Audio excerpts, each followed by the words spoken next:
Okay, I really didn't want to remake or remake this video, but I guess I will. Considering my last video was pretty heavily misconstrued. Um, a few people said that I made some sort of statements about a child, which I didn't make any statements really. I asked questions because I was trying to get people to answer things that I didn't think they necessarily understood completely. So the first thing I'll address is first question that was never answered. Is what does it mean to be emotionally and mentally ready for sex?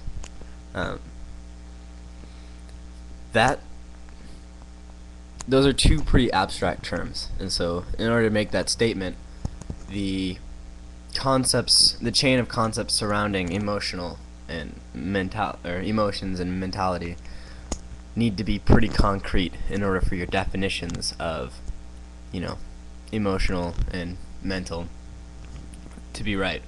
Remember that the conclusion, all of man's conclusions rest on the truth or falsehood of his definitions.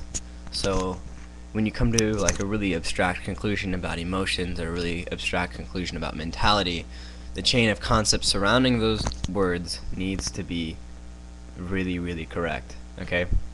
It's important to remember that all concepts come from concrete percepts. Okay? I stated this in the last video, but for instance, when we're born, one of the first concepts we develop is length. Okay? A child of 3 months knows and understands the concept of length. They can't verbalize it yet because they haven't been, given the symbol to identify with length, but they know and understand the concept of length. They know it is a unit that must exist in some form, but can exist in any form.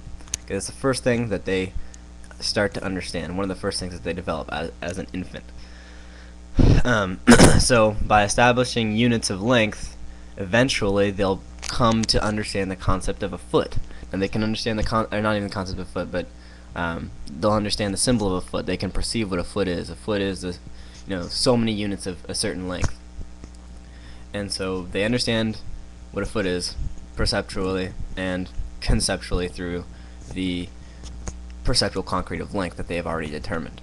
So this child will then be ready to establish a relationship between foot and mile.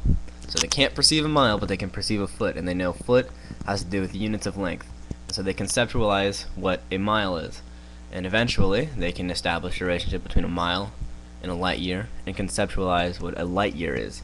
And this can all be done at whatever age, so long as the child has enough context to compare these things to, because you determine an existent by all other existents that are not that object. For instance, you determine what a table is based on all of the other objects in a context that aren't a table. Okay, it's epistemology really isn't that difficult of a subject, but I have a feeling that it's one of the most avoided subjects. Second question, I'm not sure if it was the second question I stated, but I use the term if. Now, if exempts any impossible criteria surrounding the subject. For instance, when someone says, if there's a heaven, what do you think it'd be like? We're not going to talk about the possibilities of there being a heaven. We're saying if something was allowed, question. So I asked, if a 9-year-old has the ability to rationally facilitate the nature and concept of sex, and can weigh the consequences of his or her own actions despite what they choose to do afterwards, should their choices be determined for them, by who, and how is it justified? Now, I know I was a little bit ambiguous in my actual statement under my beliefs, but I'll be quite clear now, because apparently I'll get reamed for it if I'm not. I agree with the age law because I don't think anyone has the right or the justification in I shouldn't say right, the justification, no one has the justification in determining whether or not someone else is rational. So could you imagine going to a court at 13 years old, and if you cannot rationally facilitate the things around you, and yet the judge is deciding that you are rational enough, and then they, hit you with a fine? That's not that fair. And I could never imagine a government but deciding who is rational and who isn't. So we need to make a general assumption that people at a certain age will have to be held accountable for their actions, that they need to be rationally aware of the consequences for their actions. That's how we determine adulthood, is if someone can determine or weigh the consequences of their actions. Okay, that is what adulthood is. But since we cannot justify saying who all is rational and who all isn't rational, then we need to have some sort of means of determination, and that the best means possible is age. And that's the kind of conclusion I wanted to get people to think about, because when people think about the age limit, I don't think they're necessarily thinking the legal age limit. They're not necessarily thinking about the terminology adulthood and childhood. Okay, adulthood simply means someone who can weigh the consequences of their actions, and childhood means someone who cannot. Okay, and so determining who's an adult and who's a child would be wrong by anybody. So we need to have some sort of means to do that, and the best means is age.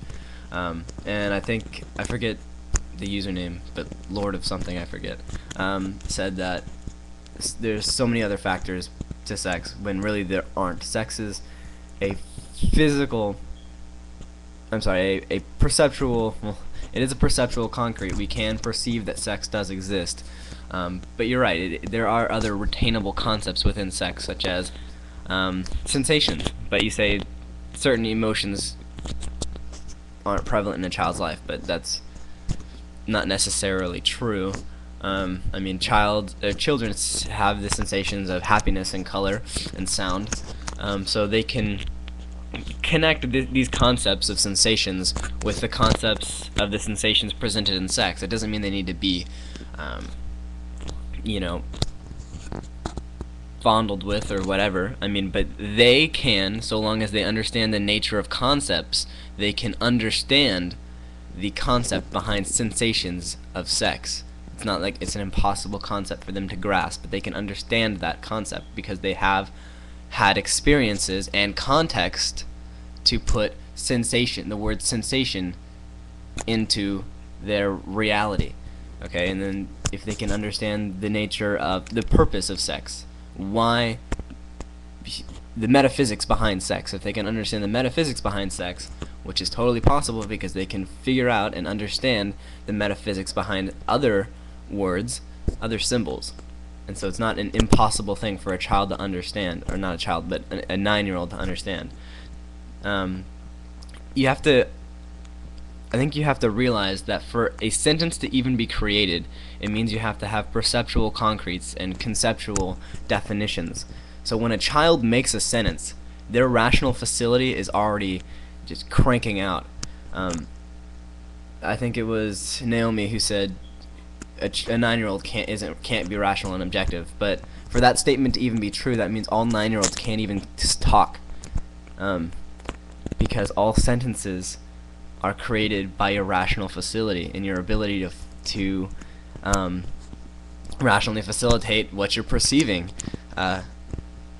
And that kind of, it's just those kinds of statements that make me realize that epistemology isn't even considered when coming to a conclusion, which is unfortunate because it's probably one of the most important aspects of our life. And for those of you who don't know, epistemology is how we know what we know, or how we obtain knowledge.